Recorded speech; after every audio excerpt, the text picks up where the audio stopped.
Hello, welcome to Real Television. My name is Spencer, and if this video has come across your feed today, it has materialized right when you needed it to. Now, today we're going over Alien Romulus, which is one of my favorite Alien movies, which is funny to say because I used to have a pretty intense fear of them for the longest time, to the point where I could not yawn for the life of me because I was terrified a facehugger would attach itself to me. So I forced myself to keep an eye open every time I yawned. So you can imagine, like that, every time I go to yawn. But anyway, I wanted to talk about the movie real quick. I personally love it. I've seen it quite a few times already. I just really like the artistry of it, if that makes sense. But I also really love the symbolic sense of it as well, which obviously is the reason I'm going over it today. So, sit back, relax, talk in the comments for a minute, and tell me your good news for the week. Since this is the newest in the series of different breakdowns, and I'll get started. I'll put the little disclaimer here.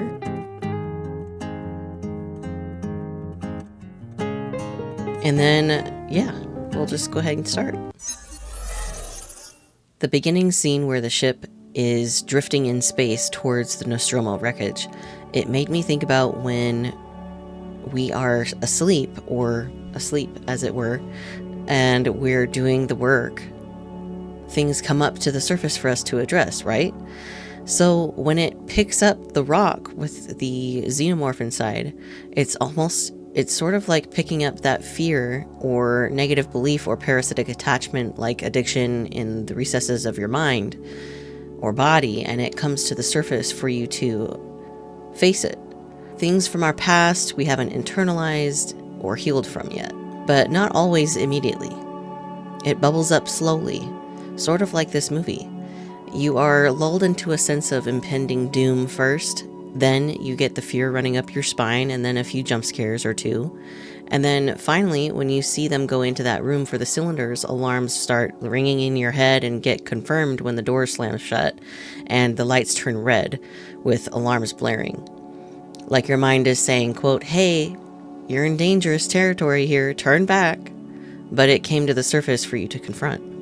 Just like how these kids confronted the fear of getting into trouble for stealing Weyland-Yutani property so they could get out and be free. Much like how I'm trying to face my own fears right now, such as the fear that this will never work out, or feeling foolish for trying, or that people won't understand. But I don't care. Not truly. What I do care about is my freedom and how I express myself and how the world is right now. I want change. I want happiness and freedom, and I want that for everyone. I might as well try to be the change I want to see in the world. And to do that, I have to confront those fears specifically and directly, not compartmentalize them and push them away forever.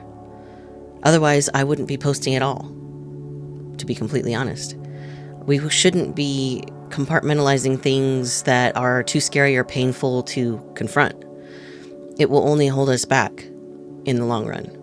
For example, I compartmentalized my father's suicide, and it took me years to heal from that because I thought I was responsible for his death.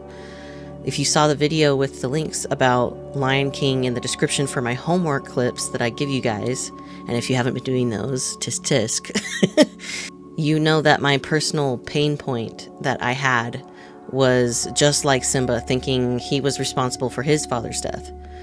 I know exactly how that feels.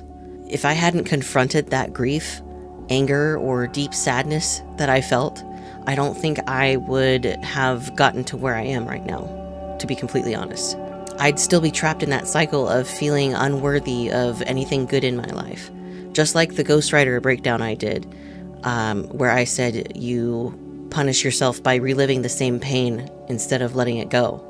It's never going to help you in the long run if you just keep ignoring it. Same thing with fears or false beliefs we hold about ourselves. You can't ignore them and expect change when you refuse to let change happen. That is so fetch.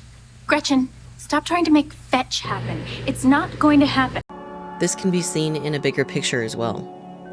If we keep ignoring the pain points and keep explaining them away without using critical thinking, we'll never change for the better as a community or as a society. Like a clam never opening to present the pearl within itself. You crack open that shell, yes, it will be painful and sometimes scary, just like the xenomorph itself in this movie. It will feel alien to you, pun intended. But once you confront it and you see it for what it really is, you know that it won't be able to be used against you again. Not even from yourself. You're on to bigger and better things at that point. But it's not a one and done deal. It's a constant battle inside your mind. Just like there's not only one xenomorph in the movie, but several of them, a hive of them. All those xenomorphs and facehuggers could represent a hive of fears, limiting beliefs, addictions, and individual struggles you've been through. Depending on your trials in this life or the things you've been through, depending on what angle you want to go at this from, and where you're comfortable with this, you need to tackle each of your fears, each limiting belief, and removing yourself from the people around you that keep perpetuating those fears. Sort of how each character dies in a different way. We'll go over those deaths throughout, but for now, let their deaths be symbolic of cutting off what no longer serves you in the form of friendships or family. People in your life that keep perpetuating pain or fear in whatever form it shows up as in your life. When you do finally face that fear and integrate it, it sort of clicks into place like a light bulb moment. You'll suddenly see the why behind it, and it changes how you move forward. It will feel like telling yourself, huh, I never thought about it like that. Now I know why. Similarly, in that same beginning scene, Mother wakes up the crew to pick up that rock, aka the alien from the wreckage.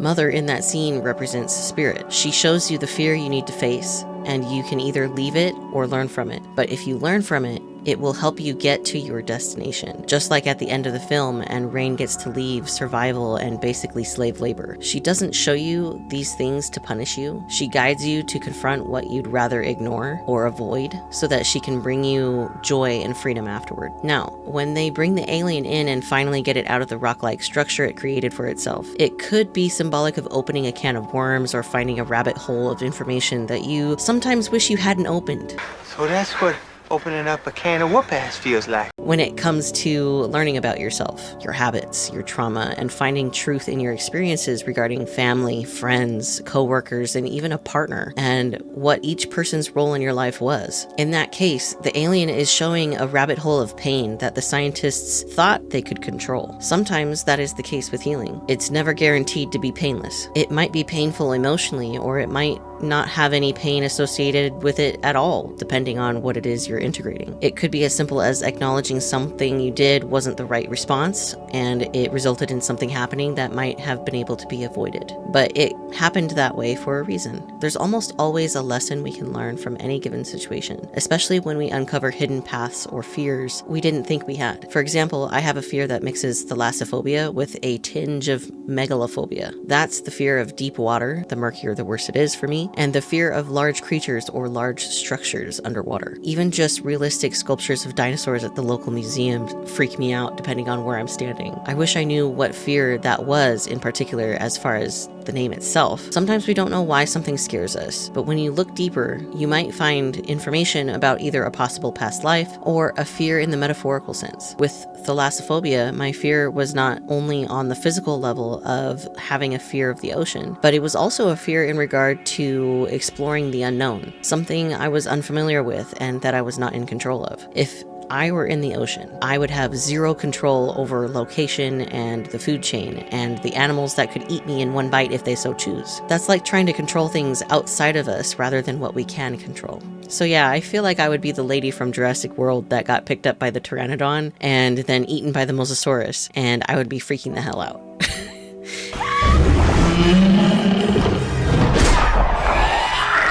In the metaphorical sense, though, this would only mean that I had a fear of losing my identity to the unknown. Hello, mate. or at least the identity I thought I was at the time. Not only in the sense of gender, but also in the sense of who people thought they wanted me to be, or who they expected me to be. Being afraid of finding something about myself that I wasn't able to control, and it happened for me. But I'm okay, you know?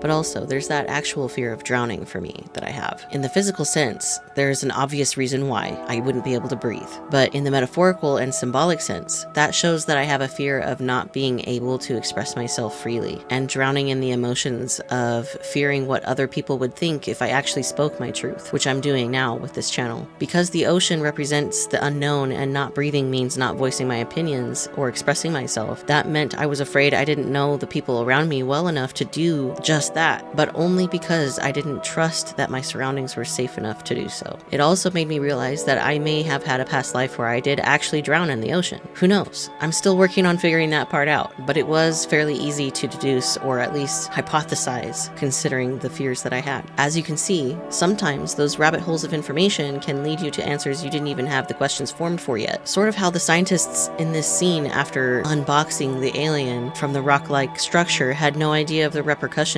they would be facing. The fear, the panic, and all-out carnage that they would fail to escape from. In the next scene, we're introduced to Rain. She was visualizing peace in the mountains that she's never been to. That's how we can imagine ourselves while we heal from our fears. We have to make peace within us first in order to move forward in a healthy way to manage our fears. Imagining ourselves not being afraid anymore. Easier said than done, I know. An example of this is when I was younger. I was absolutely terrified of bugs, and I would freak out so bad that I would scream practically bloody murder and cry. Yet I allowed myself to learn about them, and the more I learned about them, the less I feared them. So much so that eventually when I was in a relationship and a moth got into my partner's apartment, I was able to stand my ground despite the fear that I felt, albeit dulled down and not as overwhelming because I've learned from it, and not scream and cry, but focus on catching it. I knew that I could overcome that fear and help this little creature at the same time. Unfortunately for the moth, it did go into the stove and we couldn't get it out. My partner at the time had ran into the master bedroom and waited for me to get it. Some of you might be laughing at the idea of a man being afraid of bugs. I understand why you'd react that way, but in that moment I felt for him. I had been terrified of bugs for so long I understood how that fear felt, and I didn't judge him for it. When I told him it was gone, he asked, "Are you sure?" And I told him the truth, that it had gone into the stove and I wasn't able to get it out, but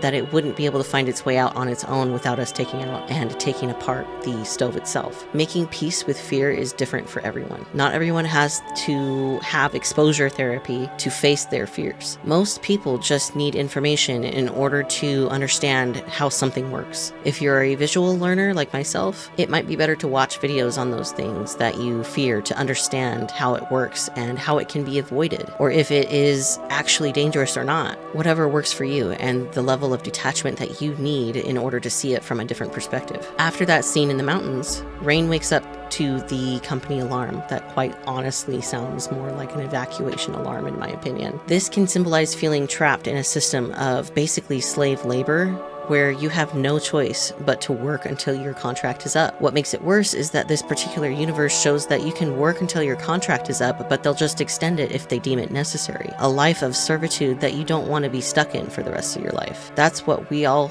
do nowadays, though, isn't it? Stuck in dead-end jobs or working multiple jobs just to make ends meet and feeling like we have no choice. Endless side hustles and never having enough time for community or friendship, let alone potential partners or hobbies or hell, even vacations to another city in the same state is a luxury for a lot of us right now, let alone going to another state. That feeling of being stuck and unable to do what you want. The walls shrinking with every moment, although minuscule and hardly noticeable, they do still shrink. Fear of being stuck is something everyone can relate to when it comes to the physical, like jobs and living situations, or anything like that. You could do everything right in your contract, or at least to the best of your ability, and your employer will still end your employment if it's what they deem best for the company, with little regard for how you'll fare without them. It's similar but the opposite of the company in this story, where even if you do well and you fulfill your end of the bargain, you'll still be forced to work. It speaks of slave labor and being unable to escape it. Yet that's what happens all the time for us right now. Being paid poor wages and feeling unable to escape the rat race. Having to figure out how you'll get medical insurance and feeling like you're stuck with the rat race in order to have that health coverage at all. That's a fear I'm working on right now too. Being trans and losing my job,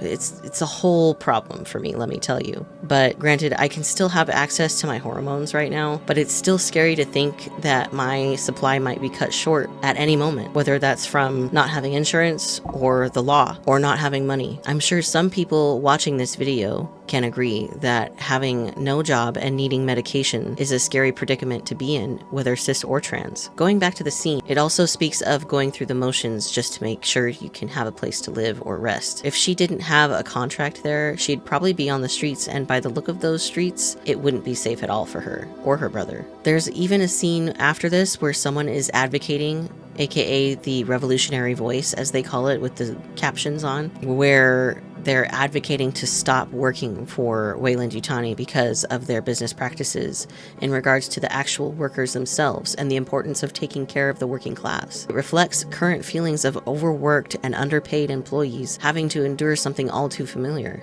They say, quote, wake up now. We're all Weyland-Yutani slaves. The company pays us with food and shelter and takes our lives in exchange. Don't believe their lies, unquote. Feels eerily similar to today, huh? When Rain is finally awake, the announcement sounds overhead. It says, attention all workers, day shift starting in T-minus 15 minutes. Farmers to report to mess hall immediately. If you are experiencing any symptoms such as fever, cough, vomiting, or difficulty breathing, proceed to the medical bay for examination. The safety and well-being of our colony is Weyland-Yutani's top priority. To me, that sounds more like this. If you're malfunctioning as a cog in our machine, please help us fix you so that you can get back to work.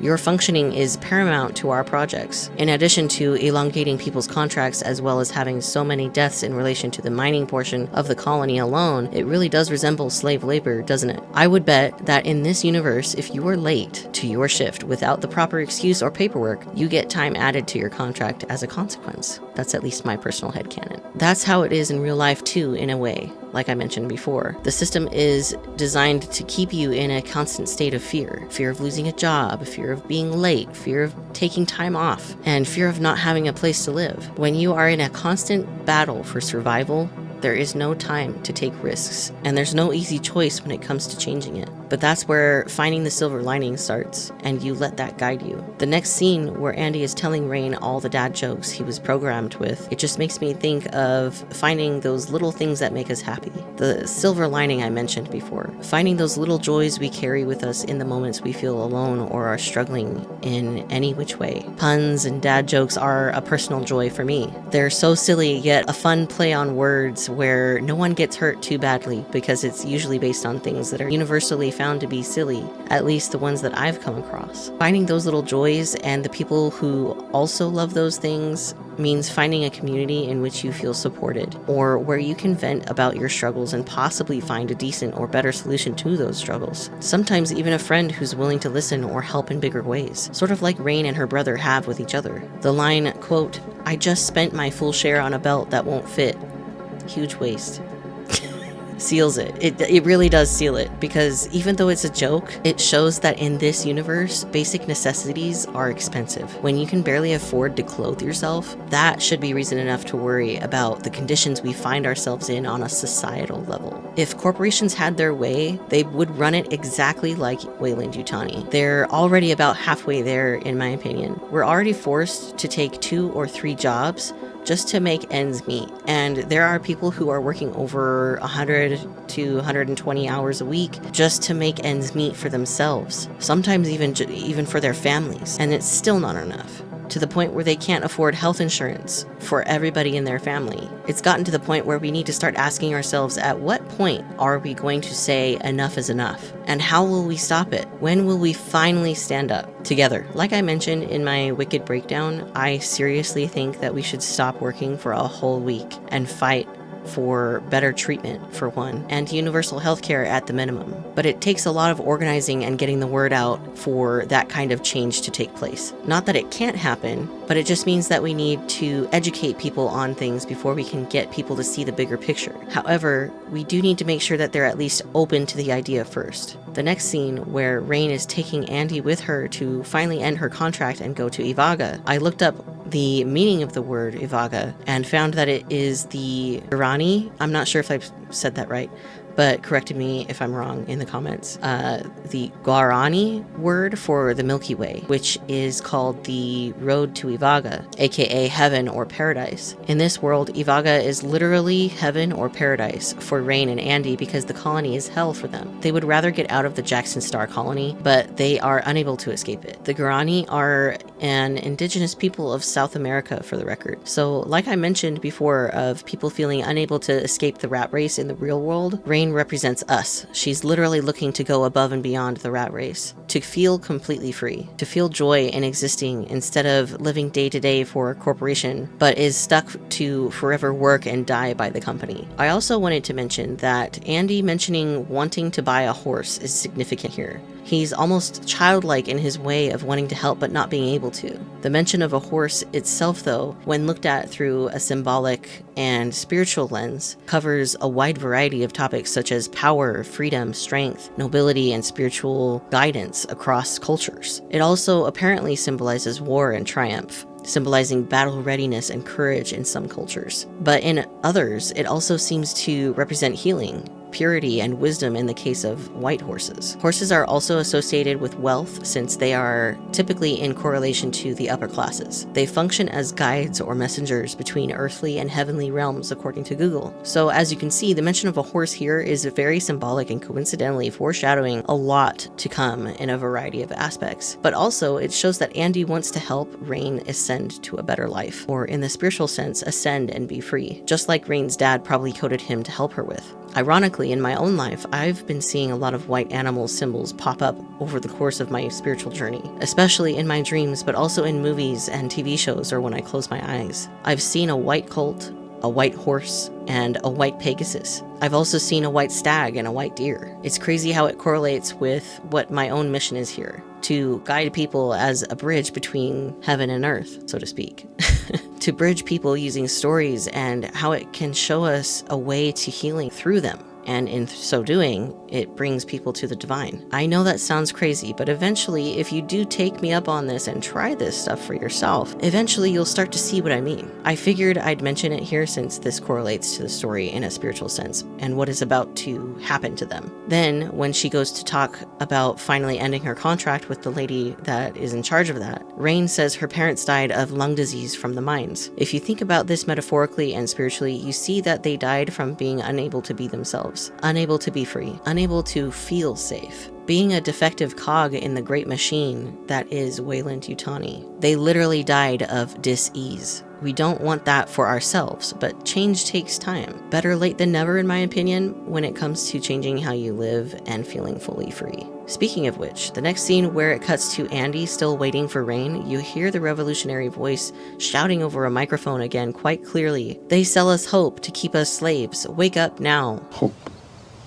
It is the only thing stronger than fear. And basically yelling into a void. No one pays attention because they are asleep, for one. But on the other hand, they feel powerless. They feel it's not worth the danger. Sometimes you have to take risks that you don't like in order to find yourself and find your personal freedom. Just like I'm doing with this channel. I've got nothing but a prayer in my heart that it will work out. I've put in my work and I'm helping others while I do it. That's all Spirit really wants, is to have you put in the work to be happier, but also so that you can help others while you're having fun. Help that light ripple outward to inspire others to do the same so that we can have a better world overall. Wouldn't you want that white horse that leads you to freedom too, just like Andy? Think about that. The next scene where Tyler calls Rain and asks her to come by the trailers, she visits and Tyler says, between the hailstorms and the new diseases every cycle, ellipses, it shows that when we don't care about each other, especially when those in power don't care, they would see the world and the ecosystems destroyed for corporate gain. It would look really similar to the Jackson Star colony, if you ask me. Caring about others leads to a better life on Earth overall if enough of us start doing it. It really is that simple. Yet right now, people refuse to do it because it's deemed as woke or too inconvenient. But sometimes that is the thing you need to do the most in order for beneficial change to happen in the first place. Then, when Rain finds out that they're talking about taking the goods from the decommissioned station above the planet to get to Ivaga, it takes 9 years to get there. That's what we learn as an audience. And you can't make that trip without cryosleep. It reminds me about the symbolism of the number 9 in numerology, and it's no coincidence. I would say it's extremely significant and wildly synchronistic. The year we are in is a 9 year. Authoritarianism is rising globally, not because we're doomed, but because what we've ignored is forcing itself to the surface. It's that last gasp before the cycle ends. The number 9 in numerology is the end of a cycle, completion, humanitarianism, universal love, and spiritual awakening. So, like I said, we just need to face it head on and find the humanity in each other and love people until proven otherwise. It sounds naive, I know, but in actuality, it's one of the only things that could actually save us all right now. Setting up boundaries as a people, standing up to our corporations and governments and saying, collectively, no, we won't deal with this bullshit anymore. Treat us right, or get the fuck out of your seat so we can put someone there who will. You'll do as I command, or I'll find me a hand who will. Catch me outside, how about that? You know? Maybe not exactly like that, but you get the point. It's not like we're gonna have some kind of rapture or anything, but at least in my opinion, but it will feel like the closest thing to heaven on earth we'll get. It'll take some time to get there, but potentially nearly every country will have freedom in one form or another too, because we let that happiness shine for itself, and everyone follows suit if they so choose. Not only is the number 9 significant, but when they ask Rain if she wants to steal from Weyland-Yutani, it's basically like symbolically telling her this: we see a way out that the system hasn't cut off from us yet. What do you say? You want out? You have something that would help us if you do. When their friends say they need Andy in order to do it, it's like using the tools at hand in order to do that, in whatever form they may be in. In this case, they want to use Andy since he's got the capability to access Weyland-Yutani systems, but it's extremely risky. They are risking their lives, both with Weyland-Yutani if they found out, and the aliens aboard the ship that they don't see coming, and their reputations in order to do this. If they're caught, they'd be put into jail or worse, forced to work until they're dead. So Rain's friend group is basically asking her if she wants to leave the cycle that they're all in. But at first she says no, and then Bjorn starts getting upset. Bjorn represents the people who are the most afraid, the ones who lash out, the ones who typically vote against themselves in elections. He's not wrong to react badly, but it's the choice afterward that is the problem in regards to real life and the type of people he would represent. People who are typically conservative are usually afraid to fight back, and usually only fight back when they feel misunderstood in some way. But usually when they're confronted back, they don't do anything. Sort of like how that scene is where Andy pulls him away at the last second aggressively from falling through the hole in the ground in the station. Hence why when debating some conservatives, they tend to lash out with slurs or racist remarks. It's one of the tools they were provided to cope with. Sometimes that's all they know, or they are willfully ignorant. One of the two, in my opinion. It's not like they're making bad choices on purpose, typically. A lot of conservatives actually agree with leftist/progressive politics when you reframe it according to their values. I've linked the studies in the description if you're curious, but we'll move on. When Rain says no and walks outside, she sees the canary in the cage that the miners are carrying and sees her happiness limited to a cage. The cage of working for 6 more years. The color yellow in this case representing happiness, optimism, joy, and vitality. But also, it represents the solar plexus chakra, our personal power, confidence, creativity, self-expression, and the energy of transformation. Rain sees that those things are very limited here. It doesn't allow for any of those things to last very long either. She feels like a free spirit trapped in a cage, and it makes her rethink her consensus. Rain then asks, "Is it as easy as you're making it sound, this plan of yours?" It's her asking, is this going to be worth the trouble? Of course, it's not guaranteed in this universe, but it's also not guaranteed to happen at the snap of your fingers when it comes to the bigger picture in the real world either. You have to start individually first. Something I've talked about in every video of mine. You have to heal within first and find your self-worth and your own value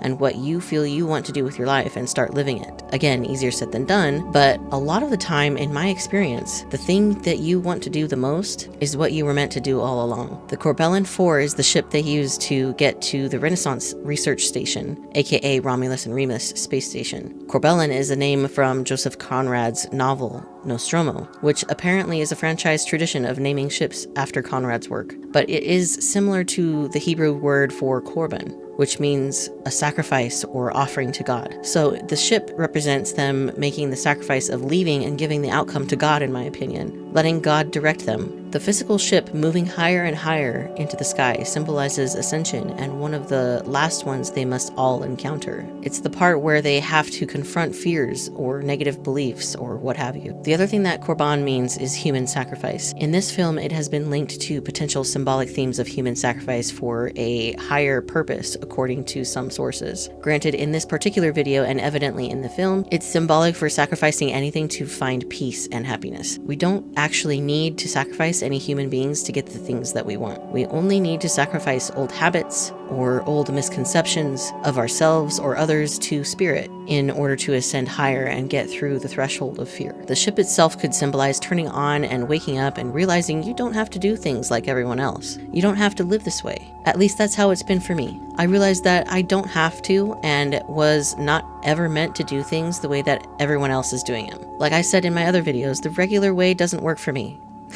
Hence the start of this channel, among other reasons. In the ship, its lighting is yellow as well, but in this case, it symbolizes apprehension and warning, similar to the Resident Evil games where they use yellow as a guide to progress through the game, especially Resident Evil in my experience. The yellow in the ship represents a neon caution tape, if you will, that they have to be okay with going through. With that, Navarro, the ship's pilot, prays to her ancestors for protection, which we should always do, in my opinion. Looking up the English translation for her prayer though, she said, "Please protect the 5 of us." Since there's technically 6 of them, she is excluding Andy since she views him as nothing more than a machine. I personally believe in animism, which is the belief that objects, places, and creatures all possess a distinct spiritual essence. I feel that the words soul and energy could be switched out and essentially mean the same thing. In this case, since she didn't pray for protection for Andy too, I personally see it as a foreshadowing of what happens later as well. When they finally reach the other side of the clouds, they see the sun for the first time. It symbolizes their first taste of true freedom, but also their hope.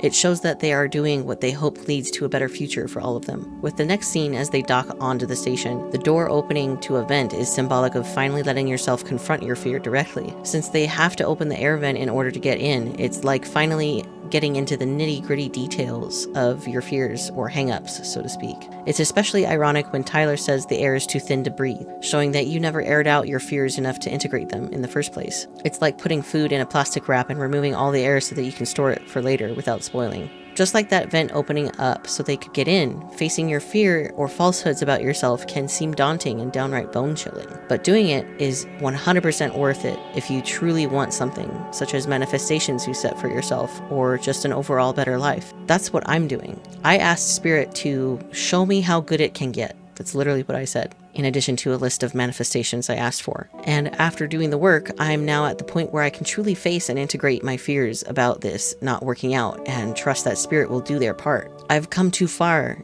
just to come this far. I've come too far to give up now. Just like you should do if you take up what I'm putting down with these videos. I believe in you, so why can't you believe in you? Facing your fears is like those professional haunted houses in Universal Studios Halloween Horror Nights. Not sponsored, by the way, unfortunately. But I have it in my mind that I want to be able to go every year as part of my manifestations. I haven't written it down, but that is something I want to do regardless. As a side note, I prefer the one in Florida, but considering the climate for people like me to visit, I won't be able to go for a while, unfortunately. But thankfully, there's a Halloween Horror Nights in the Hollywood location. There's just not a lot to do, but I digress. I had to get that in there. But anyway, like those haunted houses, when you face your fears, it sort of feels like your attention is directed elsewhere, while the real fear sneaks up on you, making you jump out of your socks, depending on the severity of it, of course. Most people face their fears of, let's say, for example, being seen, or realizing that their fear is linked to being afraid to be heard rather than just drowning itself, like in my case. Sometimes though, when you go through your trauma-based fears like abuse or what have you, you realize things probably that make you stop and think things you probably wouldn't have otherwise. I'm not super well versed on that though, so I would look up other people's stories in online communities like Reddit or other spiritual spaces to see how they were able to face that particular fear and what it felt like. The closest that I would be able to get to trauma-based fear for myself would be religious trauma or emotional trauma. But going back to the haunted house allegory, a lot of the time you can go through a haunted house, aka a specific fear, and realize at the end that it was necessary to go through, and now you know why those things happened. You realize the lesson. For example, my fear of being seen or fear of being heard is really just a fear of not being worthy of being heard. I had to realize that my opinion matters too, and that I'm allowed to have an opinion on things and express them, and it's okay that some people might not agree or even like it. That's the beauty of life. Now, I'm not saying that we should agree to disagree on all things. I'm just saying that a lot of the time we can and should let bygones be bygones when it comes to things like if people don't like coffee versus those who do, but not human rights or issues like that. In my opinion, that is a moral issue. Just like Weyland-Yutani themselves in this universe, who would rather just use people than help people. But again, I digress. Now, as they crawled through the air vent, they came across a floating lab rat. Rats symbolize good and bad things, but in this context, it represents the hidden, the unseen, and our shadow selves. The parts of us that are kept hidden or represent primal drives, according to a quick internet search. They also represent greed, deceit, and the plague in this particular instance. The greed and the deceit of the company and the plague of aliens on board that they will encounter and ultimately meet their demise through. And speaking of demise, the dead rat floating in the crawl space with them shows that the generators are cycling through in order to prevent the place from blowing up, according to Tyler. That's symbolic of not facing a fear or a trigger that makes people feel attacked or feel like they need to blow up. They are protecting a wound in themselves by repeating old cycles. And when they end that cycle, by powering up the station, it's almost like telling Spirit, okay, let's begin taking care of these fears. We go into it thinking it'll be easy. Just like they think this mission will start off being easy, but they don't account for how long the integration may take in the sense of healing and actually doing the work. The station is a test, the test. It's showing us how to move past fear, but only if we really want what's on the other side. When they turn on the gravity again, that's symbolic of the need to really ground yourself when you go through this type of work. It's really important to do self-care, or activities your inner child would enjoy after doing that type of deep work. Whatever helps you stabilize after each deep dive. For me, it's video games like Dead by Daylight or Destiny 2, or watching YouTube videos by my favorite creators like Smosh, or people reacting to things I've seen already. I really enjoy seeing people feel what I felt when I saw a movie I really enjoyed. It's fun to see people smile and light up. Just make sure that you ground yourself in reality and in spirit so that you don't go off course via spiritual psychosis or thinking that you are literally speaking to God or spirit or what have you. Those types of feelings can really mess you up and even deter you from trying again when you recover from it. I would recommend sprinkling in meditation, even just 5 or 10 minutes at first. I would recommend doing 5 or 10 minutes a day if you can. You really don't need much unless you want to have long meditation sessions, which can be beneficial depending on the person, but it also depends on your preferences. I also love burning sandalwood incense, since that's my favorite smell, but just do what makes you most comfortable within reason, of course. Now, when Tyler goes to check if the pods have all the fuel they need, the one he pops open has the number 3 on it. The number 3 represents creativity, communication, optimism, and curiosity, embodying joy and a love for self-expression. So that's what they're all doing all of this for. They're going on a journey to feel more in general. They are looking for that joy and freedom. You could say that it's a coincidence with everything I'm saying, but in my opinion, there are no coincidences. Going back to the cryopod issue though, They see that they don't have enough fuel, so they search for more. That's basically the entirety of facing your fears. The search for information and seeing where it leads you. Just like any part of your spiritual journey, you have to do that over and over to get to this point. So when they go to find more fuel, they are actively following their intuition and asking the right questions that lead them to Ivaga indirectly. Then when the scene cuts to Tyler doing military hand gestures and Bjorn calling him out for it, it shows that you don't have to be militant about it. It's much better to just take it as you go. Go with the flow of it rather than trying to speed through it or do it with precision. That can lead to overwhelm and burnout, so it's much safer to do it slowly. Then the next scene, where Rain finds out that Bjorn's mom died to a synthetic, it reveals part of why he acts the way he does when it comes to dealing with synthetic people. Symbolically, that could represent how you react to specific things. Let's say you have trauma around losing a loved one, like I did. Anytime I watched Lion King, I would get so choked up about Mufasa's death and the ending where Scar makes Simba feel guilty. I had to really understand why I reacted with such deep sadness and understand that deep down I still felt responsible even though I was a kid at the time. I realized that I avoided feeling sad, especially in front of others, because it triggered that part of me. I didn't want anyone to know why I felt sad so strongly whenever death was mentioned in stories or performances. I was usually able to hide it, but when it came to entertainment of any sort, a lot of the times that would get triggered. Doing this shadow work, you have to dig deep and allow yourself to feel through those feelings fully. You can't get around it. You have to go through it. If anything, you can start by asking why to every answer you have about your trauma, and then go from there until you can't ask why anymore. Then there might be an answer to it at the end. Or it will lead you to the next thing you can ask yourself that will then lead you to the answer eventually. But you have to be direct with yourself sometimes. You have to be completely honest to the best of your ability. Otherwise, you're not healing. You have to have that personal integrity to know when you're lying to yourself or not. The next scene, where they're walking in the hallway and the announcement sounds overhead, it says, "Welcome to the Renaissance Space Station, the center of Weyland-Yutani Research and Development." The station is divided into two halves, Romulus and Remus, each dedicated to our quest to improve mankind's role in outer space.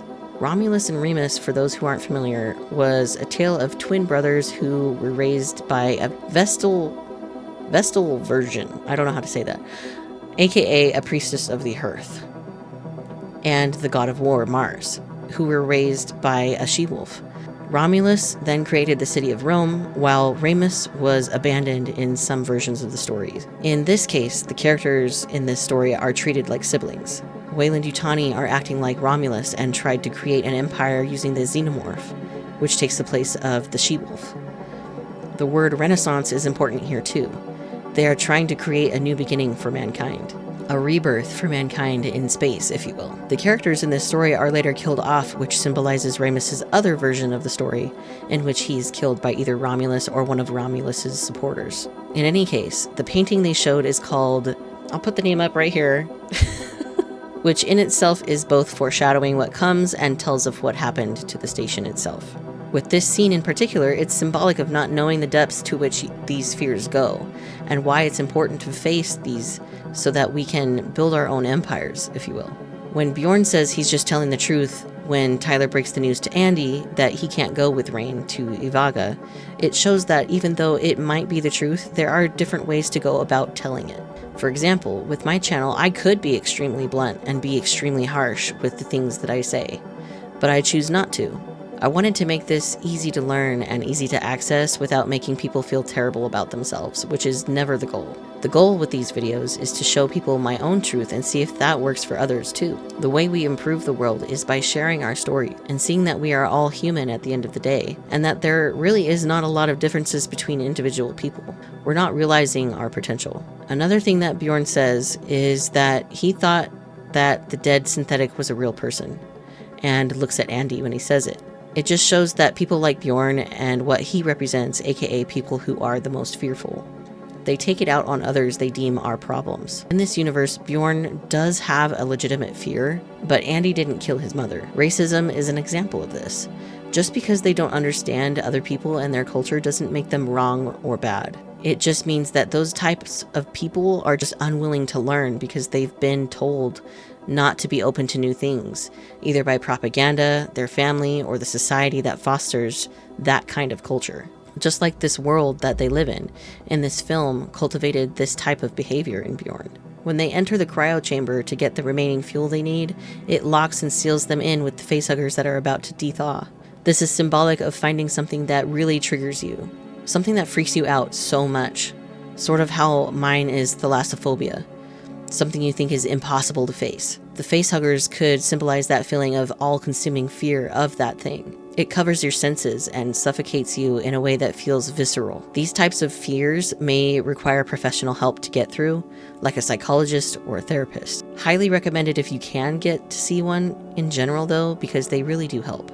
When it cuts to Andy seeing the printing of the facehuggers, it shows the manufactured fear that systems make in order to justify their actions.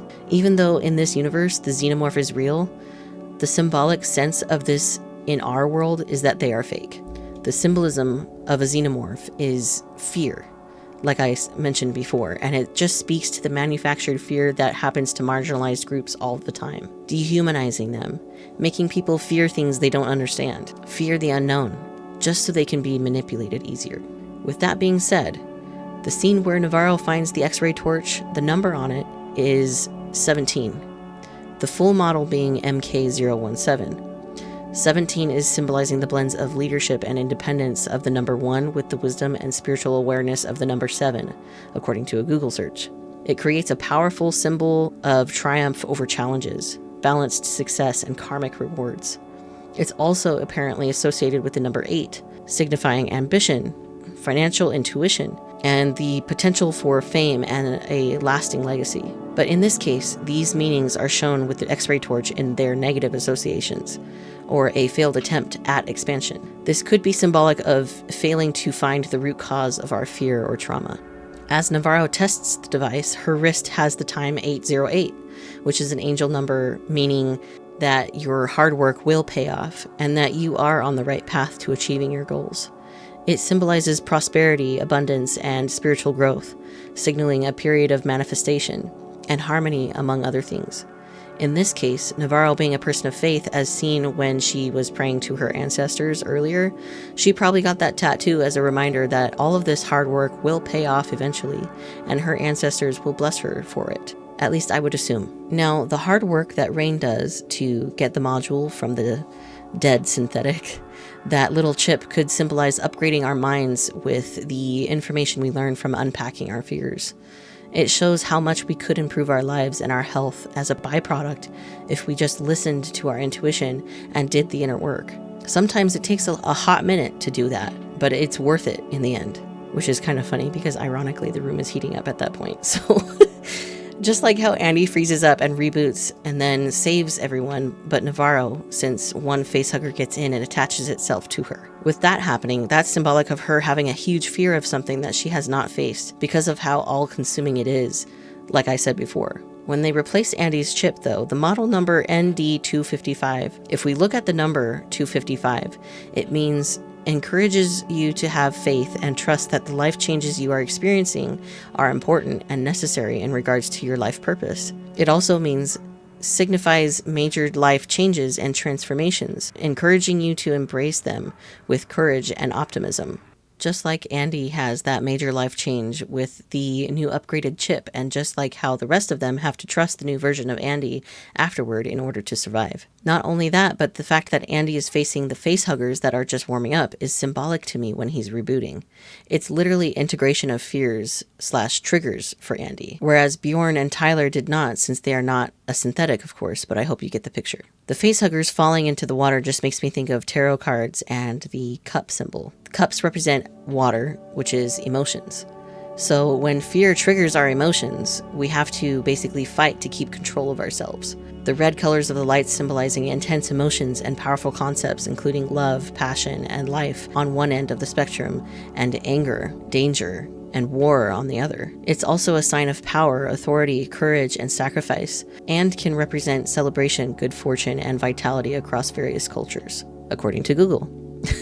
So basically, with the symbolism I've defined that the facehuggers are, it means internal war, or internal danger, or at least perceived danger. But in this case, in the film, it's actual physical danger. When Bjorn shocks Tyler and Tyler is basically knocked out from the electric effect, that can represent fear shocking our nervous system so badly that we need rest. And sometimes that kind of energy can shock the system in general. So much so that it might call for a bit of time off of shadow work / facing your fears. You don't need to be Hercules for yourself.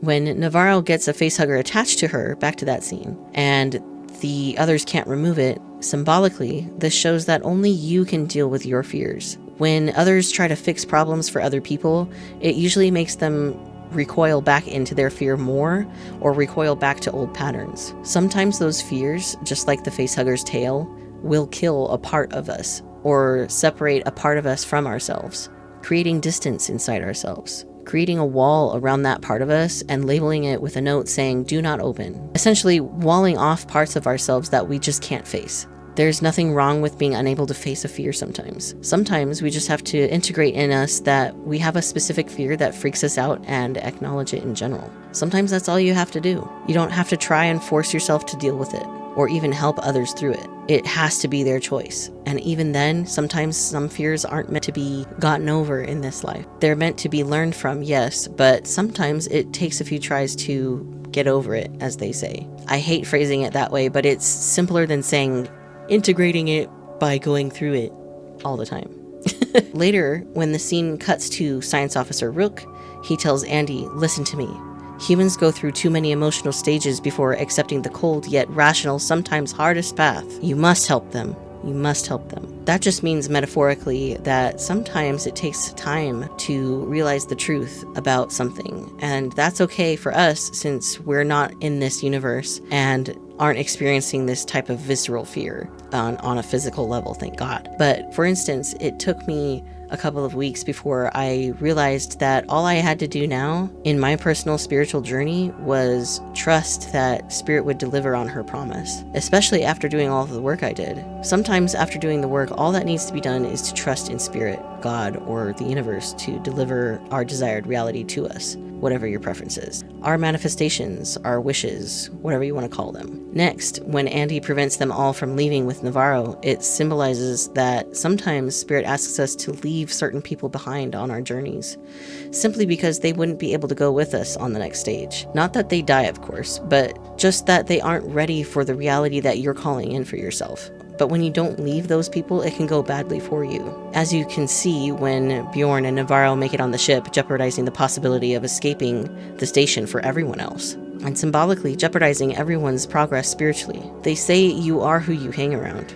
That's why Spirit asks you to leave certain people behind. Sometimes it's best for all parties involved. That way you don't close the door on opportunities meant for you. When Navarro finally has the chestburster start to break free from her ribcage, this could symbolize letting a fear take over your life. That's the opposite end of the spectrum. One side is integration and getting over that fear, getting over it, The middle is being at peace with a fear, and the other end is losing yourself to it. At least it's presented to me in my mind that way by Spirit. Letting something completely control your life can show up in the form of hoarding or some other alternative life-altering behavior, for lack of a better word, like PTSD. Even though PTSD is a mental health condition, it's just one example of something that affected you so much that it basically dominated your mind, and it's something you need help with outside of yourself. There's no shame in that at all. Mental illnesses like PTSD don't always allow you to truly live, just like dying to a chestburster. It can make you feel panicked about situations that don't feel that way for others. Speaking of dying, while editing this channel, like writing it, I had a health scare myself. I thought I might have been suffering some sort of heart attack, which was definitely scary, let me say. My family has a lot of heart problems on one side of the family, so I thought it might be something like that. But it turns out it's a muscle/skeletal issue from a CrossFit injury from years ago. It mimicked a real life-threatening issue. It felt exactly like a heart attack or the start of one. According to Google, it had the same exact symptoms. Scary. A nerve got pinched, and it was aggravated over the past 2 days from sleeping on it wrong. It reverberated pain all the way along my left arm, my back, and my neck. It wasn't as bad as before because it's happened before, but it certainly felt like I should be concerned, since it also lined up with those heart attack symptoms, like I said. I drove myself to the nearest emergency room and did all the tests. So when the doctor came in, he said that everything looked healthy, and the only thing that he was mildly concerned about was the high blood pressure and the testosterone, which is normal for doctors because of their bias, or even just being generally cautious about it, because it can affect the heart, which for what it's worth is the same risk as a cis man, but has for heart attack and stroke, which I knew going into it, which is better than being biased in the negative sense, to the point that you can blame the symptoms on testosterone rather than the actual root cause. In any case, I really loved all the people who helped me out and extremely grateful for them. So if they happen to see this video, hi, thank you so much for helping me not die. But anyway, the cool thing about it was that I never felt alone with the people helping me, in addition to the spiritual side of it. Even though I was physically alone in the sense of taking myself there, I got angel numbers during the drive there, in each room, and on the way home. I even saw the word boo on a license plate.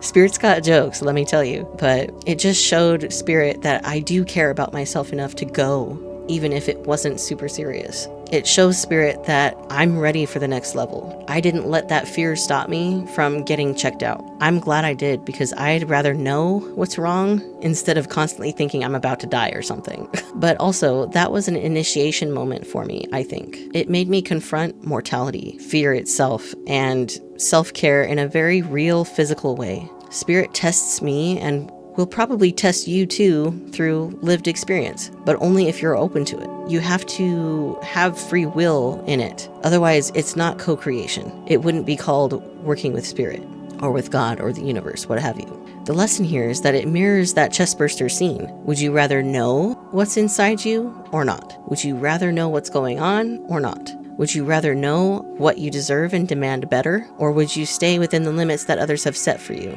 These are all good questions to ask yourself. Now, with the part where this ship landing on the other side of the station and announcement saying there was only 47 minutes left until impact, the number 47 means in numerology, spiritual awakening, growth, perseverance, and the fulfillment of goals. It's a combination of the practical, grounded energy of 4, representing stability and hard work, and the insightful spiritual energy of 7, representing perfection and introspection. Seeing 47 often suggests that your spiritual efforts are leading to a higher purpose, and that your hard work and perseverance are about to pay off, according to Google. We need a according to Google counter, apparently. For me, in relation to the number 47, it seems to me that Spirit led me to this movie in the franchise instead of a different version or a different movie altogether. The reason being is to show me that yes, your hard work is about to pay off. And in that moment, during editing, it really does feel like that. But in the film itself, it shows how dire the situation feels when you come across a fear that you're trying to desperately integrate / understand if you're rushing through the process without actually taking the time to integrate it. For example, this could be as mundane as facing a visceral fear of spiders all the way up to like PTSD or worse, like I mentioned before, or irrational fears about certain things happening. An irrational fear I used to have in relation to this franchise, which I've mentioned before in previous videos and at the beginning of this one, was a fear that a facehugger would attack me while yawning, so I would force myself to leave one eye open when I yawned to prevent it. I know it's silly, but looking back, it's hilarious, but back then I was absolutely terrified. I was afraid, apparently, on a subconscious level of fear itself and being trapped in it. Moving on to the next scene, though, where Rain and Tyler have to get through a horde of facehuggers in the hallway, and the facehugger slams into the glass in front of Rain's face before they even try to do that, could be symbolic of the movie itself. This is a safe way to explore dealing with fear and the unknown, sort of how that glass was the only thing between her and the facehugger. The only thing between us is the story and the lesson. So you have the glass in between, here's you, and here's the lesson. You have to get through it. You have to read it. You have to integrate it, you know?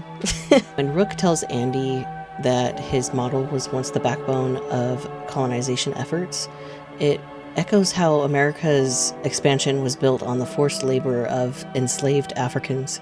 Exploitation at its core, an entire system designed to exploit human lives for power and expansion. That line about colonization reminds us of a brutal historical truth. America's foundations were laid through exploitation and slavery, just as Wayland tries to exploit the xenomorph. They then feared any of them getting free because deep down they knew it was wrong, and they did it anyway. Think about that. Chew on that for a second. Anyway, moving on. In my opinion, that shows that there really is nothing to fear but fear itself, just like the US President Franklin D. Roosevelt said, which is funny because he encouraged hope. He took care of our natural landscapes and forged new deals and implemented Social Security, among other great measures that we have today. He came in at the time of the Great Depression, similar to today, but in the metaphorical sense, but for some of the mental sense of the word because of what we are going through globally right now. That can be seen as its own Great Depression in a different way. Sometimes fears can show up in our relationships. When Rain responds to Tyler's comment about all this is my fault, she agrees and explains, "You're right. It is your fault. Yours, mine, and everyone else's. We all decided to do this together." It reminds me of a friend group and one person suspects the other of cheating on them with their partner. Sometimes that fear can break up friend groups, sort of how Tyler, Rain, and Andy are separated from Kay and Bjorn. But it can also be significant in the real world as well. If you take those words and you think about them, it can show that the result of what's happening in the world right now is technically everyone's fault. We let it get to this point. Now we all have to do it together again in order to get through it, but in the right way. Now, skipping to one of my all-time favorite scenes in the entire movie, which is the scene where they have to walk by all the facehuggers after heating up the room to their body temperature. I feel like this is symbolic of integrating your fear and doing well when smaller triggers activate your emotions. But when you hit something that happens to trigger it in a big way, it tests the final threshold of the fear itself, showing that you can actually rise above it. Similar to how they hear Kay freaking out about the keys and being trapped with the newly shedded adult xenomorph. That's an emotional trigger that activates that old fear. It's a test to see if you've actually finished all the work you needed to do. With Andy, he acts more like spirit, your guides or your intuition, telling you what to do next to suppress it. But as a side note, I've always feared the facehugger more than any other aspect of the alien life cycle, but I'm sure other people could agree. This scene gave me goosebumps when they finally started sprinting to get away. But anyway, moving on. Skipping to the scene where Bjorn tries to kill the xenomorph before it can come out of its cocoon, the way he dies is symbolic of all the bullying and jeering he's done. He represents that person that always puts you down and says you'll never be able to achieve your dreams or what have you. It's a lie, and you have to remove them from your life for your own mental health. Get that distance. All those acid drips are like each individual jab finally catching up to him, giving him a taste of his own medicine that he's inflicted on everyone else. Now, when Kay can't find the key and she's scrambling to find it, that is symbolic of trying to find the key to integration and embodying a version of you that can handle that fear. That's the next step when you finally find the way to integrate it. You step through that threshold and say, that no longer serves me. It's okay that I have this fear, but you can stand aside now. Whereas in this scene, it's the exact opposite of that, but in the 3D rather than the spiritual. In this scene, it symbolizes focusing too much on the fear itself instead of detaching just slightly so that you can see the bigger picture of that fear. Keys are symbolic in themselves. Keys symbolize access, freedom, knowledge, and control due to its fundamental ability to open or close doors. In various cultures, a key can symbolize new opportunities, the unveiling of secrets, trust, and authority, with specific meanings varying from religious figures to romantic gestures. It also signifies wisdom and the ability to reach hidden truths or possessions, serving as a tool for both practical access and deeper symbolic understanding, according to Google. So when Kay can't find the key at first, she's not viewing the key to her fear as something that can unlock the door. The key has always been there, it's just hard to find, just like in that scene. Now, after Rain, Tyler, and Andy are able to escape the facehuggers, the next shot is from outside the space station. The first number, 2131, if you look up the angel number meaning of that, it means to use your unique communication and social skills in ways that are beneficial to those around you. Put your talents towards enriching your life and uplifting and enlightening others. Search within and you will find ways and means to creatively express yourself. Do not hold yourself back from being true to your unique personality and character traits, as they are essential to who you are and your sole purpose. And with that number being on the Romulus side of the station, that is how you find your empire. if you use the symbolism of the Romulus and Remus mythology. It's also on the left side of the station, and so you have to go within to create your desired life, your desired empire, the divine feminine. Your left side is associated with the divine feminine, and your right side is associated with the divine masculine, the doing part, the outside part. The number on the Remus side of the station has the number 2112, which means this: don't be hindered or held back by old habits and or patterns that need to be changed for your own benefit. Allow for the old to be replaced with the new, and look to upcoming events and experiences with high expectations, as they will bring about favorable and positive effects that will help with achieving your goals and aspirations. Stay focused on your highest expectations, as the angels and universal energies work behind the scenes, helping you to manifest your wants and needs, goals, and desires. The doing part, the divine masculine, like I said before. Doing things on the outside that your ideal life version of you would be doing. For instance, I'm still struggling with actually doing physical fitness of any sort. I always seem to find one excuse or another to not get up, or at least not go for a walk at the park or something. Mostly because I'd rather do this, making videos, than go outside in the heat. But once it starts to get colder, it'll be easier for me to actually go out on a walk, because then I'll actually want to. But I digress. It is something I need to do all year long, not just in the winter, which is something that I still need to work on integrating, like I said before. The thing is, though, you don't need to be absolutely perfect in order to bring in these changes that you desire. It's not possible anyway. All you need to do is have the intention and do the work that you want to improve your life, and Spirit and your Spirit team will handle the rest on the other side. What I'm trying to say is that all you need to do is find that internal balance so that you can move forward, and make sure to do that inner work both on the light and the shadow side of yourself to the best of your ability in order to improve yourself and your life. The scene where Kay wakes up after falling and knocking herself out, the feeling I got when watching this scene was almost like when you're not ready for the next level and you accidentally wake up way before you're ready. She has no idea what's going on, other than the fact that her friend had just had something explode from inside her, and that her cousin / baby daddy just died from burns from an alien in the wall. She has no idea how to proceed because she's alone and can't access any doors with the keys she does not have. It can feel very overwhelming to wake up to things you weren't ready to learn yet, but sometimes that's the catapult you need. That's the catalyst that you need in order to start really understanding yourself and the world around you, and what you need to do to find that inner balance again. And when Tyler is on the other side of that door, where Kay is on the other side trying to get in and Andy won't open it, it felt symbolic of how when you wake up you can't seem to get through to people anymore. You try to get them to understand the seriousness of what you're experiencing, but they just don't get it. They don't have access to that information, and they are asking for proof you can't give them unless they sit down and try it themselves, which it feels like a personal slight when that person is removed from their lives. It feels like that person left their lives because of something they did or didn't do, which is not at all the case. Usually. When I removed certain people from my life, it was never personal. I just realized that keeping them around was not going to benefit me anymore. It sounds harsh, and it sounds selfish, but sometimes that needs to happen so that you can achieve what you need to achieve, or find better people that would support you or listen to you, whatever the case may be. The refusal to open the door, though, by Andy is symbolic of how Spirit does their best to protect you from things before you're ready to learn them. But sometimes when you force yourself to understand lessons you don't know how to learn yet, it forces an ego death very quickly and puts your emotions into overdrive, just like what Rain and Tyler are going through losing Kay that way. Now, when they go to the next scene in the Romulus lab, the shape of the lab as Andy is walking up the stairs, showing the piping on the ceiling, to me that resembles angel wings and the opening of the downstairs region parts, if you catch my drift. With the logo of Weyland-Yutani in the middle, it seems to me that the ceiling itself is showing that the company is actually trying to play God with people's lives, which is obviously the meaning of the movie itself because of the testing and the 3D printing of these creatures via reverse engineering from the black goo.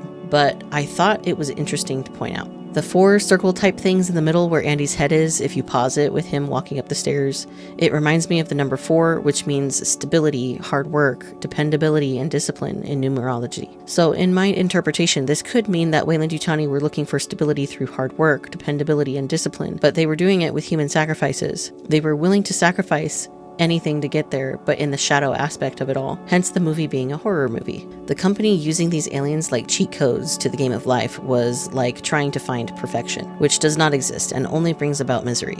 Just like the aliens did to the people on the station. Seeking perfection only erodes things. It never stops at your goal. The goalpost keeps moving higher and higher and higher until one day you can't reach it. Just like they can't control the black goo even though they've clearly tried. You can't control everything. You simply have to control what you can control. Focus on the positives, not the negatives. With Rook saying this is a much needed and well overdue upgrade for humanity, he's literally just playing God. The company is playing God, finding perfection. But the other terrifying thought in this particular universe is that the company wants to use this so that people stop dying, yes, but the reason isn't for freedom and health. It's that they want workers that won't die. They want endless lifetimes of workers, just like in real life. They want people who will be too afraid to challenge the status quo. They spin it as this much needed upgrade for people's own good, but that isn't the real reason. If you read between the lines, you get a different story. And the consequences of that story sat right outside the doors waiting for Rain, Andy, and Tyler to come back out. That mirrors our struggle of our fears chasing us down until we acknowledge the why behind that fear. If we don't, that can manifest as violence, just like when Andy hands Rain and Tyler guns. An example of this could be in real life when people fear what will happen if they don't have enough money, and when they feel cornered. Sometimes people feel like they need to steal and use a gun to make sure that the money is acquired. It's imperative that people start treating each other better in general so that things like that stop happening or happen less often. We're in 2025, and so we should be on the upside of this type of behavior, but we're not, at least not yet. Now, the gun itself is the F44AA pulse rifle. If you break down the letters into numbers, that comes out to 64411.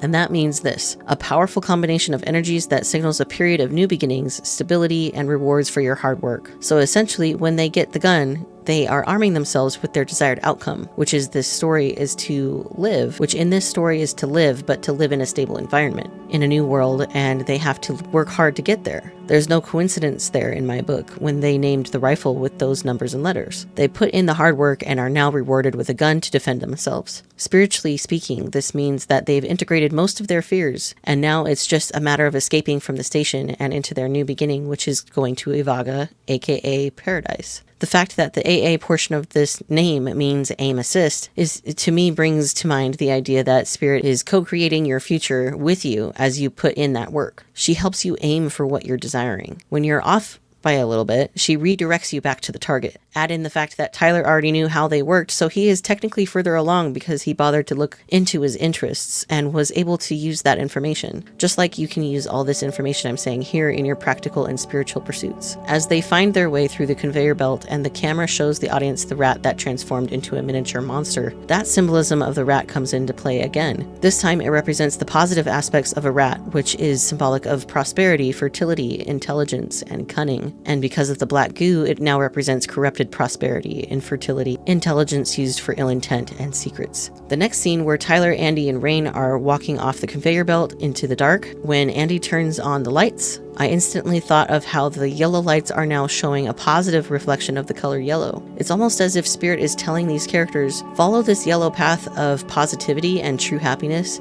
but first you have to get through the root cause of your fear before you can get to it. And that can be terrifying. 100%. But it's that promise of happiness waiting on the other side of that fear. Just when they decide to go back, Tyler hears Kay in the nest and decides to run after her. Like I mentioned before, Spirit guides us to remove certain people from our lives so that we continue onward. This shows you why you should listen. When you try to stay with someone who isn't someone that would be best for you, it jeopardizes all the work that you put in. It tells Spirit that you aren't ready yet, which in my opinion is why Tyler dies in the way he does. He let his heart lead him instead of finding that balance of logic and emotional reaction. Granted, in the symbolic sense, yes, it is easy to say, oh, I would have left them there because you're not in the story experiencing that type of terror. But when you think about it, in the literal sense, yes, it's hard to remove yourself from friends, family, and partners when you don't want to, but it only makes sense if they aren't supporting you or loving you in the way that you need to be loved in order to really excel in your own life. On the inside and on the outside,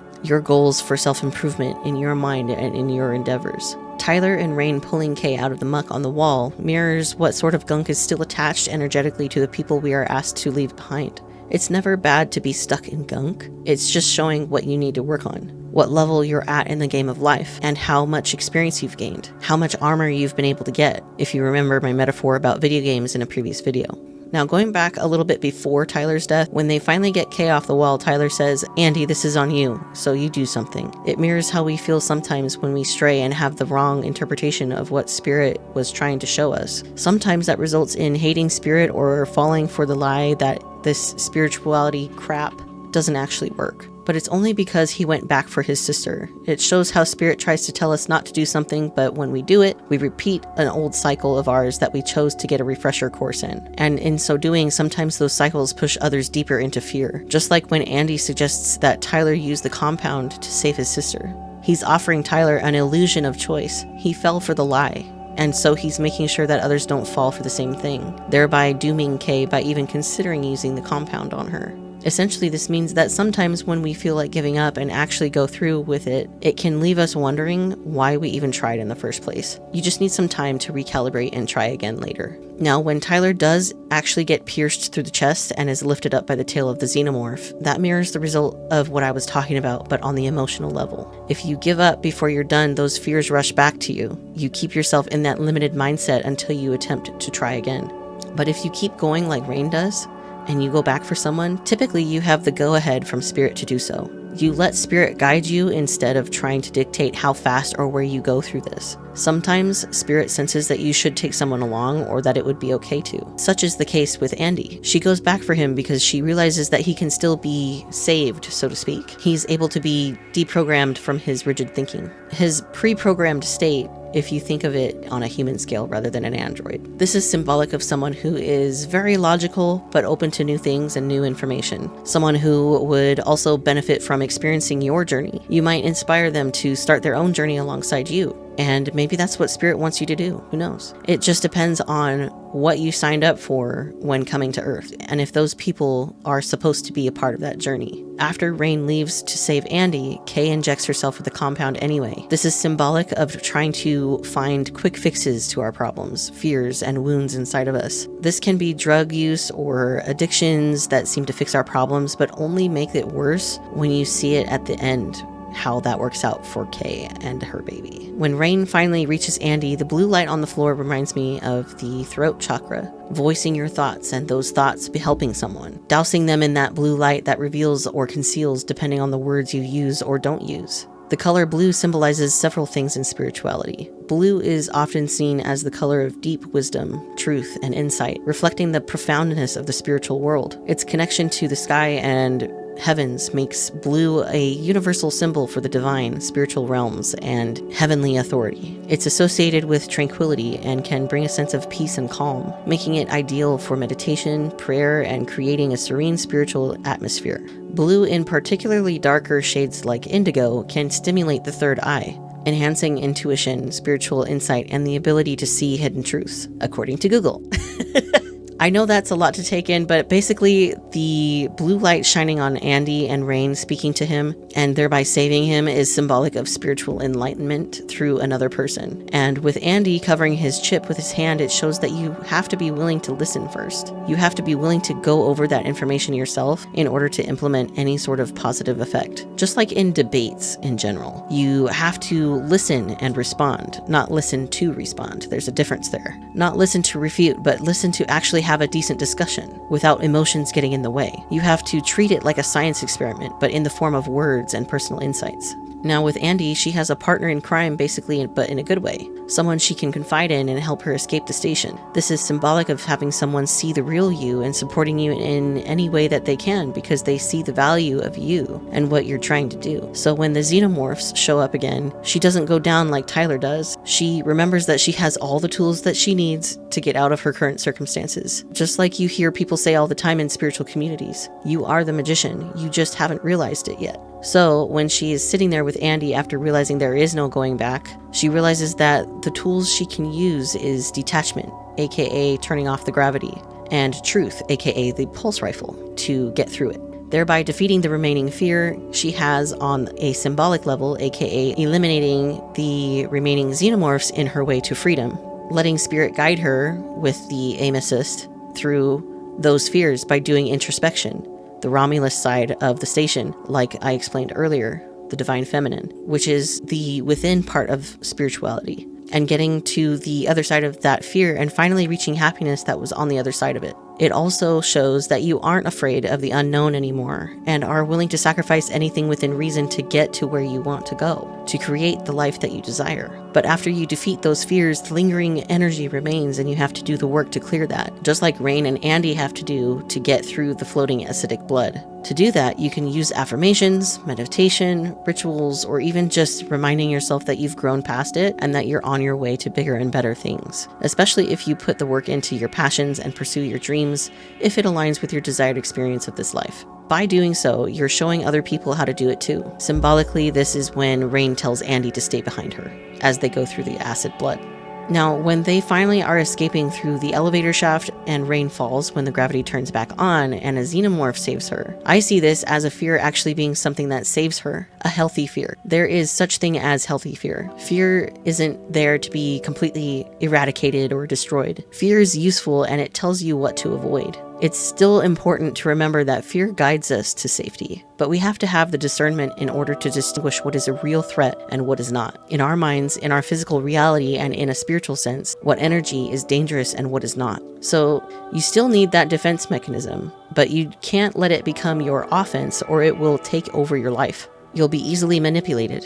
That reminds me of people who are agoraphobic, for example. Fear dominates their lives. They let it control them to the point that they can't leave the house, which honestly no one can blame them, especially with what's happening nowadays. The world is scary and it's harder when you haven't experienced enough positives to feel safe in the world, especially if you're a minority or can be put into several minority categories. Sometimes though, getting to the other side of fear takes a leap of faith, which looks like what Andy did, jumping down and killing the facehugger and the xenomorph with the pulse rifle. Realizing that Spirit has your back and becoming the spiritual warrior or gangster, depending on your preference, you always were beneath it all. Now, when Andy and Rain make it back to the Corbellin and Kay, Rook says over the ship intercom/TV, "Glad to see you two made it," after telling them before that they don't have very good chances. How rude. Anyway, notice what Andy's face says about that. The way I interpret that look is when you see right through somebody because you've learned through experience how they think.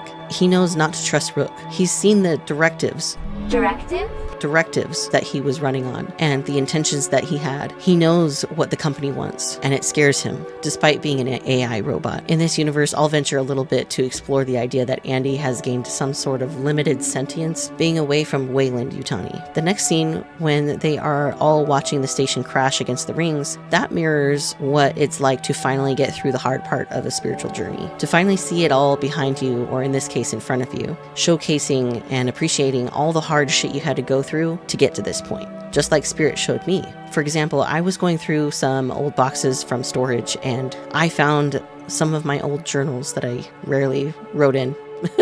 I reread parts of it and teared up a little bit and realized that I had come so far I didn't even really recognize the person I used to be. I even cringed a little bit on the inside, but knew it wasn't actually cringy. It just showed that I was learning to be me in a world where I wasn't allowed to be myself. You have to find the courage to pursue your own happiness, and for some people such as myself, that is through spirituality. I want that for everyone, but it has to be your own choice to pursue it and stick with it. When we skip to the scene where Rain is putting the cryo fuel into the cryopods and Kay's pod starts flashing red, it mirrors back to us the consequences of trying to find a loophole or a quick fix to our problems. Sometimes that births a result that you didn't envision for yourself, aka the offspring in this scene.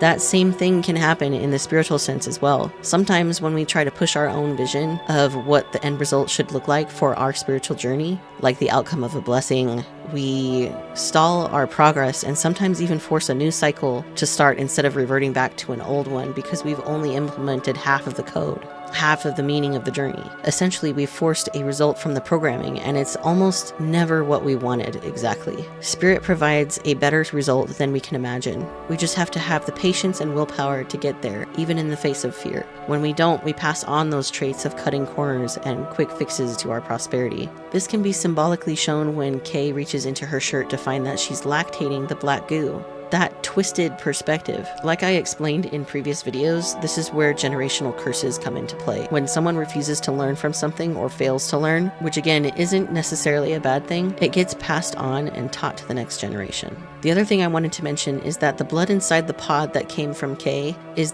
green, right? And it came from the xenomorphs. So it's symbolic of using something against someone, such as their own logic or their own fears. But it can also serve as a harsh healing metaphor or a harsh truth. Sometimes that is the only way to deal with a fear or a limiting belief. Sometimes you have to be so truthful that it's like a sword cutting through the bullshit. Language! And sometimes that has to be used against people who won't understand otherwise. So when Rain uses it against the offspring, it allows her to escape the final boss. It allows her to realize her own power, to take her power back and be free again, to feel safe again. Now, the part where Rain falls and is caught by the cable she's attached herself to, and the noise is gone, it's, for one, a great cinematic moment with sound design, but the other point is that it's symbolic of finally seeing the bigger picture by removing all of the noise. It becomes crystal clear what life is really all about and what lies we were told. And when you see that light at the end of the tunnel, the blurry sand symbolizing the noise. But right when we are at the cusp of a new beginning, those fears fight back fiercely. AKA the jump scare that happens, trying to get us to stop and go back and give up. But when we realize our own power and who we are connected to, aka the cable symbolizing spirit, we realize those things have no power over us anymore. And we systematically detach the compromised cargo, just like that scene. We let go of the cargo that no longer serves us. After that, the scene with Rain getting into the cryopod and starting her trek to the Ivaga system, aka Paradise, it's symbolic of that liminal space where we are just waiting for our new life to begin, where you're still in your old life, but not quite at your new one yet. But you've proven to Spirit that you can handle this new life. You've expanded your capacity to hold bigger emotions and hold bigger blessings without self-sabotaging and thinking you don't deserve nice things. But it does symbolize a new beginning in itself. Even that liminal space, if you continue moving forward with that faith, you'll get there eventually. After analyzing the entirety of the movie in this spiritual perspective, this movie actually represents how we are all living today, in complete fear. Fear that we won't be able to make ends meet. Fear that we won't be able to achieve our dreams. Fear of this, fear of that. We need to start cultivating a culture of helping each other achieve our dreams and having the financial stability to do that, but also facing our regular fears, ones where we fear other people for simply being who they are or where they come from, among other things. We have to allow people to find their tribes and the people that support them, but we can't do that until we all heal collectively and find that path together. And it's hard, but it's also easier than you think for the most part. What did you pull from this movie on your end? Tell me in the comments. I want to hear it. I love hearing different perspectives. Alright, that was the Alien Romulus breakdown. I hope you guys enjoyed that. Let me know what you think in the comments. If you've seen it and you feel like there's a different metaphor or some symbolism that I missed, or some symbolism that I missed, or maybe even Easter eggs that I didn't go over, let me know in the comments. I really want to know, just because I know I'm not going to get every single little thing every time I channel for a movie. But with that being said, keep your minds and your hearts open. Peace.